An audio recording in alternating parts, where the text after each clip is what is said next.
Hey, there's been so many moving pieces at wide receiver this year. You pretty much have a whole new group now that you started with Alshon out. What's the key to making it work with so many people coming and going?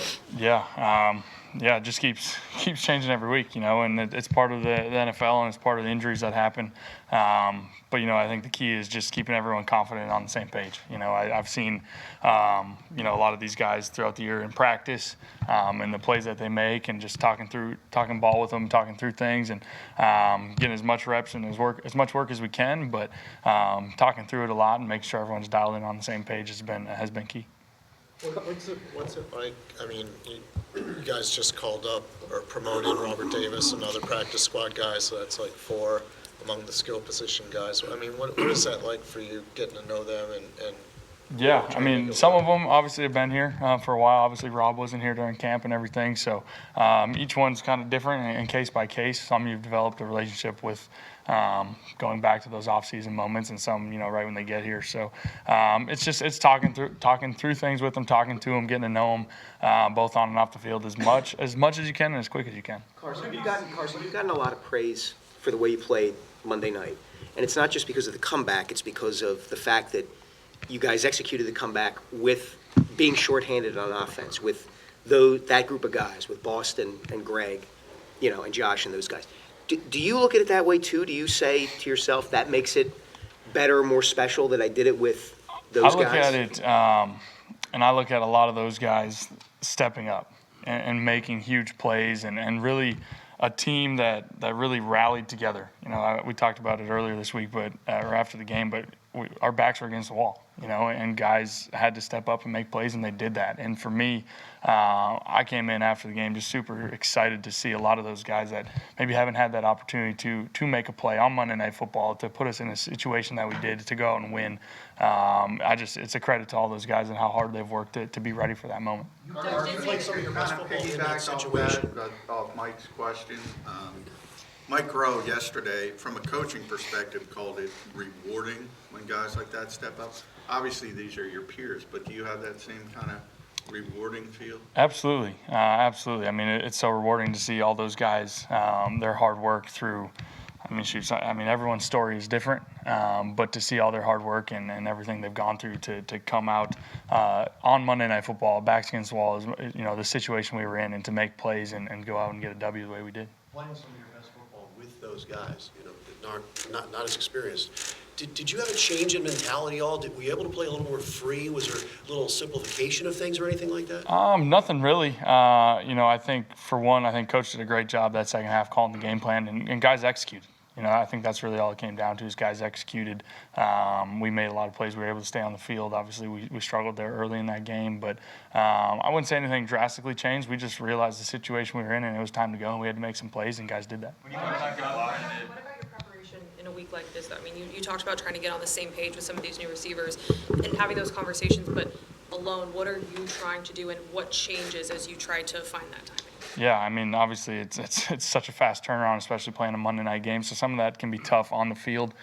Reps are obviously limited, but just talking through it with the guys. I mean, I can't say that enough, and I can't go up and talk to them after we've installed the play. Hey, this is what I'm seeing. This is what I'm thinking, and just getting those mental reps, even if we're not getting physical reps, and hopefully go out on Sunday and make those plays. Doug, tempo. When you self-scout on ball security, and I know the play the other night was a freakish kind of thing, but in general, when you self-scout on ball security, are there things that recur that you say, hey, I got to keep my eyes on that? Is it pop and feel, that kind of stuff?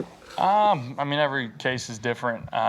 For one, I got to protect the ball. That's at the end of the day, when I put it on the ground, I got to protect it. I got to take better care of it. And kind of every case is different. I know, in the pocket, when I'm moving and stuff, I need to do a better job of keeping 2 hands on it and those types of things. But as a whole, kind of every scenario is different. Carson, obviously, Alshon's season is over, and not the season that he had probably wanted, and certainly I'm sure with you, not the season you wanted to have with him. What were the struggles this year when you look back upon it?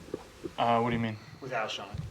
For Alshon, I love that guy, and his injury was it's unfortunate. It's unfortunate. It's part of the game, and it's the part that we all hate. The injuries is just so unfortunate. But he came in ready to work, every day. And for me, I think obviously he had injuries here and there throughout the year, and that definitely lingered and hampered him. But when he was out there, he was making plays. He was making plays, and he was helping us out in a big way. And obviously that's a tough loss for us. But we have the same mentality, next man up.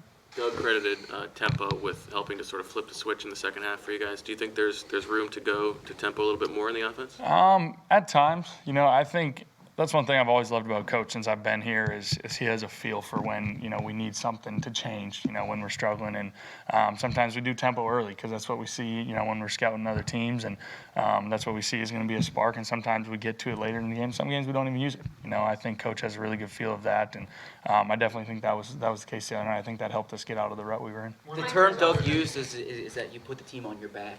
I know you think that the quarterback position sometimes kind of gets inflated in wins and losses, but do you feel like the situation you're in now, you need to put the team on your back? I do not. No, I don't look at it that way at all. I know that's kind of part of the quarterback situation, but the other night, I think that was just a perfect example of us as a team, of guys stepping up, of a guy like Boston Scott taking a 5-yard swing route and taking it 20 yards. Little things like that that lead to big plays and big moments.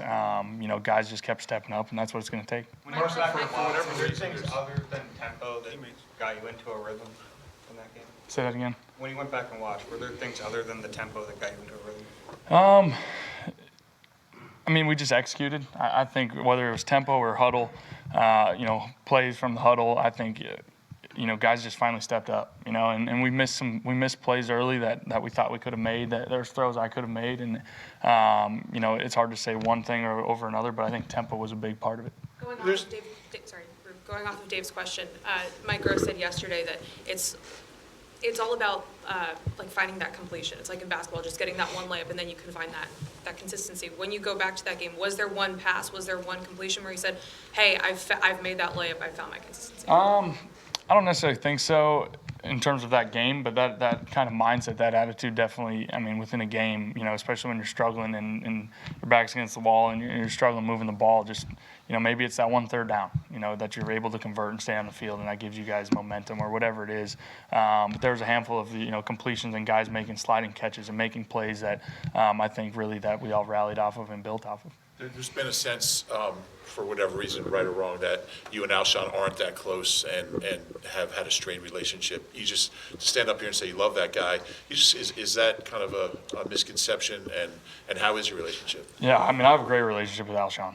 He's been an awesome teammate ever since he got here. When he first signed here, we went to dinner and we got to know each other, and, we both had high expectations for each other. And, it's been awesome getting to know him as a guy and as a teammate, and seeing the plays he's been able to make over the years this year as well. I love that guy, and the injury is obviously really unfortunate. You and Doug have talked about running plays that you're comfortable with and then the receivers are comfortable with. So now when you have a changeover, almost a complete changeover with the receivers, how do you find the plays that you're comfortable with, but also for these guys that utilize their skill sets? Yeah, that's a great question, and that's something that, during even weeks like this, you're trying to kind of sort through. Okay, what am I most comfortable with? What do I do best? And what do those guys each do best? And like you said, that's something that we're still searching and trying to find out. But at the same time, I'm not trying to do too much and do anything too creative, and let those guys just go out and play fast and do what they do and do it to the best of their ability.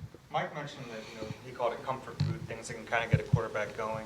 Have those things like changed for you since you've been in the NFL? Maybe. I think, every week is different, the so-called comfort food. It's all, based on what coverages we're getting, how teams want to play us. But the concept of just finding completions, finding a way to get in a rhythm, like I said, each week kind of is different, but, there's always those completions within a game that do kind of get you going and get you going in the right direction. When you take a snap Sunday, it'll be the furthest into December you've played in 3 years. And this will be the first time you're playing with games of this meaning this late in the season. Have you thought about that, and how important is that to you, big picture-wise? I haven't thought much about it, other than obviously it's getting chilly outside a little bit. But big picture-wise, the last couple of years, those were tough. Not finishing the season, but hopefully, God willing, those things are behind me. You've had Robert Davis here for about 2 months now. What have you seen from him, and what kind of player is he? Yeah, I mean, he's a big target, big body target, moves well, runs well.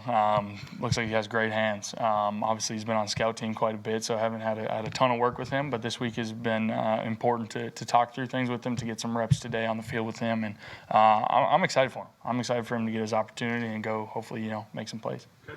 Thank you, guys.